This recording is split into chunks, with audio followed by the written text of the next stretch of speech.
সকল আজি আমি আকৌ নতুন এটা ভিডিঅ'লৈ আমি আহিছোঁ। আমি আজি দুটা চলক পথ ৰৈখিক সমীকৰণ জোৰ এইটো পাঠৰ অনুশীলনী 3.2 এটা খুব ইম্পৰ্টেণ্ট এটা কুৱেশ্যন। প্ৰায় কি কৰা হয় মেট্ৰিক পৰীক্ষাত সোধা হয় কুৱেশ্যনটো। 3. exercise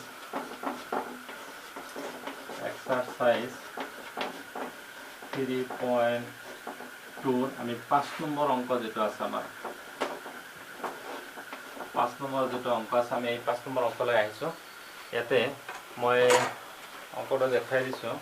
ইয়াতে দিয়া আছে এখন আয়তাকাৰ বাগিচাৰ প্ৰস্থতকৈ দিক 4 মিটাৰ বেছি, ইয়াৰ পৰিসীমাৰ আধা 36 মিটাৰ, বাগিচাৰ দিক আৰু প্ৰস্থ নিৰ্ণয় কৰা।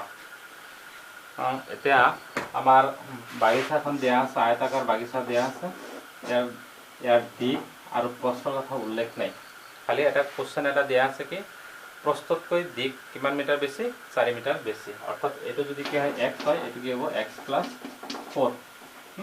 এইটো দিয়া আছে যে এইটো যদি x হয় তাহলে এটা কি হ'ব x + 4, তাৰ মানে 4 মিটাৰটো বেছি দিয়া আছে। আমি ধৰি লওঁ ধৰা হ'ল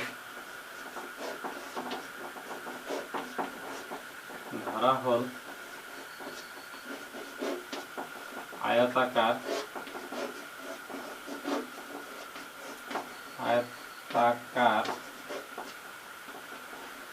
বাগিচাৰ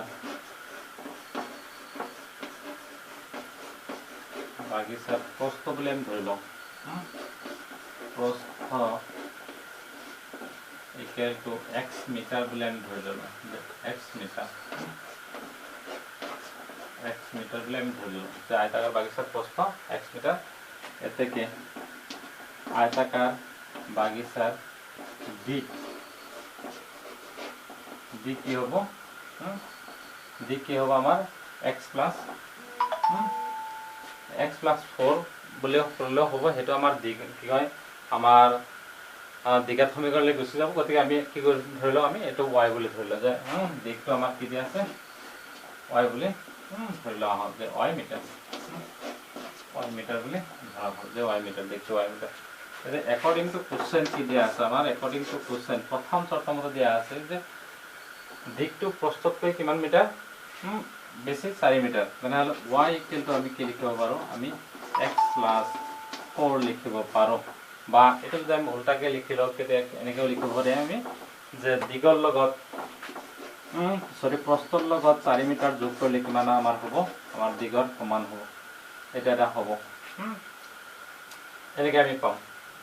তাৰপিছত আমি কি কৰা হৈছে যে তাৰপিছত দিয়া হৈছে কি যে এইটো আমাৰ দিয়া আছে যে দিগৰ লগত প্ৰস্থৰ লগত যদি কি হয় 4 মিটাৰ যোগ কৰা হয় আমাৰ কি হ'ব, দিগৰ সমান হ'ব। গতিকে এটা আমি চৰ্ত আমি পাই গ'লোঁ। তাৰপিছত আমাৰ কি কৰা হৈছে যে দিয়া আছে যে পৰিসীমাৰ আধা 36 মিটাৰ। আমাৰ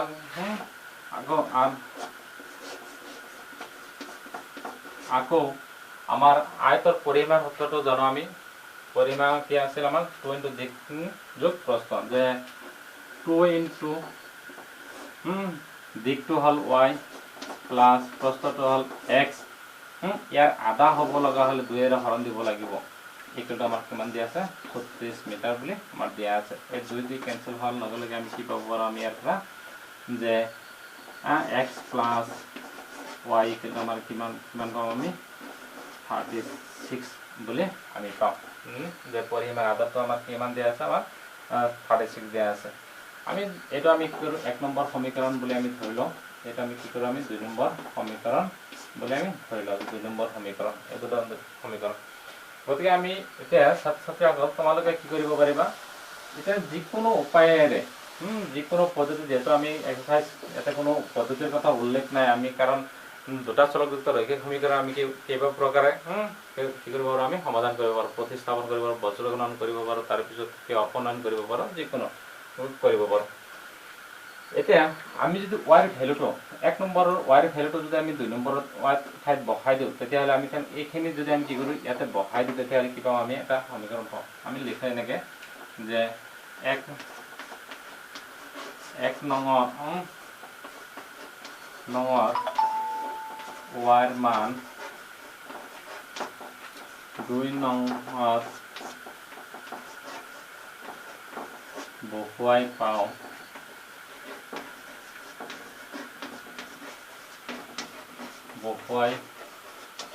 পাওঁ আমি কি পাম যে 2 নম্বৰ কি আছে x আছে আমাৰ x প্লাস এই y এর পরিবর্তে আমি x + 4 লিখে দিলাম আমি x + 4 ইকুয়াল টু আমি কি লিখব 36 লিখব 36 যদি 36 লেখা হয় তাহলে আমি ইয়ার পর কি পাম আমি টুয়াইস x ইকুয়াল টু আমি কিমান পালো আমি 36 - 4 পাম তার পিছত ইয়ার পর আমি কি কাম x ইকুয়াল টু আমি কি পাম x ইকুয়াল টু আমি কি 36 এর পর 4 বাদ দিলে কি 32 থাকি যাব ডিভাইড বাই কি হবে আমার 2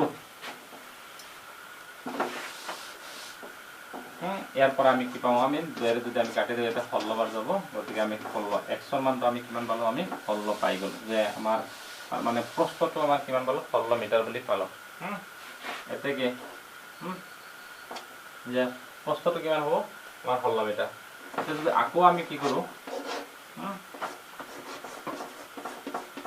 আকো এই x এর মানটো আমি কি করব আকো আমি কি করব 1 নম্বর ইমপ্লাই যদি করে দাও x 1 নম্বর যদি আমি সমীকরণটো যদি ইমপ্লাই করে দিও তাহলে কি আছিল আমার যে 1 নম্বরটো কি আছিল আমার যে x + 4 ইকুয়াল টু আমার কি আছিল y আছিল যে x + 4 4 ইকুয়াল টু আমার কি আছিল আমার y আছিল এই সমীকরণটো আছিল এই x এর ঠাইতে আমি কি করব 16 টো বহাই দিও 16 + 4 ইকুয়াল টু কিমান হবে আমার y হবো এটা y ইকুয়াল টু আমি কি লিখব পারো 16 আর 4 যোগ করলে কিমান হবে 20 হবে তো y ইকুয়াল টু আমি কি লিখব পারো 20 লিখব পারো গতিকে ইয়ার পর আমি কি পালো যে আয়তাকার বাগিচাখনৰ প্ৰস্থটো কিমান আমাৰ 16 মিটাৰ আৰু দিকটো কিমান আছে 20 মিটাৰ এতে কি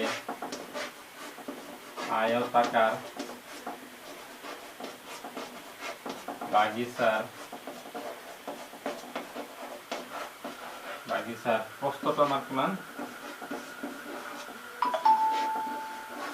প্রস্থ ইকুয়াল টু 16 মিটার আর দিকটো কিমান হ'ব আমার এটা 20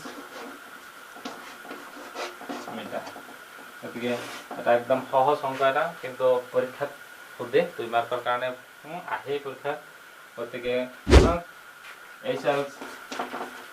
এলসি পরীক্ষার কারণে খুব ইম্পর্টেন্ট এটা ভেরি ইম্পর্টেন্ট এটা গণিত গতিকে ইয়ার সলিউশনটো দিয়া হল সহজ সরল ভাষাত দিয়া হল গতিকে ছাত্রছাত্রীসকল আমার নতুন নতুন ভিডিও পাই থাকার কারণে আমার চ্যানেলটো কি করিবা সাবস্ক্রাইব কৰিবা আৰু লগতে বেল আইকনটো দবাবলৈ নেপাহৰিবা ধন্যবাদ।